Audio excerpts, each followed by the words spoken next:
रावणाची लंका अहंकारामुळे जळून खाक झाली असं वक्तव्य आता एकनाथ शिंदेंनी पालघरच्या डहाणूमध्ये केलं होतं। तर प्रभू श्रीरामाचा पक्ष आणि त्या पक्षाचा उमेदवार भरत लंका तर हा पेटवणार असं वक्तव्य फडणवीसांनी केलंय। मुख्यमंत्री फडणवीसांनी आज पालघरच्या डहाणूमध्ये सभा झाली, यावेळी त्यांनी हा टोला लगावलाय। डहाणूत भाजपकडून भरत राजपूत उमेदवार आहेत। डहाणूमध्ये आपण सगळेजण एकत्र आलेला आहात, एका अधिकारशाहीच्या विरोधामध्ये एकत्र आलेला आहात, अहंकाराच्या विरोधामध्ये एकत्र आलेला आहात।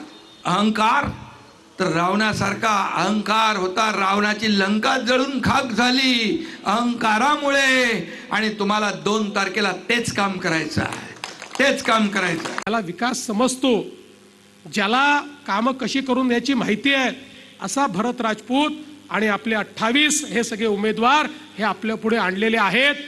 आम्हाला डहाणूची नगरपालिका खुर्ची तोडण्याकरता नको, केवळ आमचा झेंडा पाहिजे लागला पाहिजे याकरता नको, तर एक मोठं परिवर्तन जे हातामध्ये घेतलंय, समाजातल्या प्रत्येक व्यक्तीच्या जीवनामध्ये एक सकारात्मक बदल जो करायचा आहे त्याचं उपकरण म्हणून ही डहाणूची नगरपालिका आहे। प्रभू श्रीरामांना मानणारा पक्ष आणि पक्षाचा उमेदवार भरत, अरे लंका तर हा पेटवणार आहे। उपमुख्यमंत्री शिंदेंनी भाजपला उद्देशून वक्तव्य केलं नाही असं स्पष्टीकरण आता शिरसाटांनी दिलंय। भाजप नेत्यांनी मनावर घ्यायचं कारण नाही असंही शिरसाट म्हणालेत। आम्ही कुणाला बोललो हे सर्वांना माहिती असंही संजय शिरसाटांनी म्हटलंय। ना आम्ही त्यांना उद्देशून बोललेलोच नाही। आम्ही अहंकारी जे आहेत त्यांच्याबद्दल वापरलेलं वाक्य आहे आणि ते कुणाबद्दल वापरलं हे सर्वांना माहिती आहे, म्हणून भाजपने मनावर घेण्याचं काही कारण नाही। शिंदेंचे आमदार संतोष बांगर हातवारांनी पुन्हा एकदा वादात सापडलेत।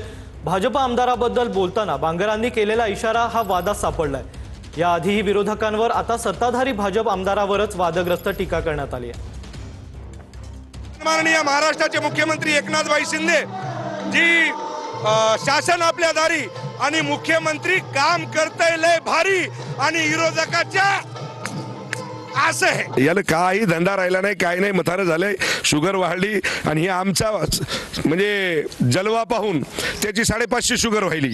आणि राहिला संतोष बांगर दारू पित नाही, पुडी खात नाही, काहीच नाही गावशोक। यायला तर तुम्हाला सांगतो सगळे शोक आहेत, कुठं कुठं अडकले, वाशिमला अडकले। पाकिस्तानचे माजी पंतप्रधान इम्रान खान यांची हत्या झाल्याचा दावा आता अफगाणी मीडियानं केलाय। इम्रान खान यांना गेल्या 8 दिवसांपासून कोणीही पाहिलं नाही, पाकिस्तानी पत्रकारांनी हा दावा केलाय। इम्रान खान यांच्या बहिणीला ताब्यात घेतलं गेलंय। जेलबाहेर इम्रान खान यांच्या समर्थकांनी गर्दी केली आहे। इम्रान खान यांची हत्या झाल्याचा आता अफगाणी मीडियानं दावा केला।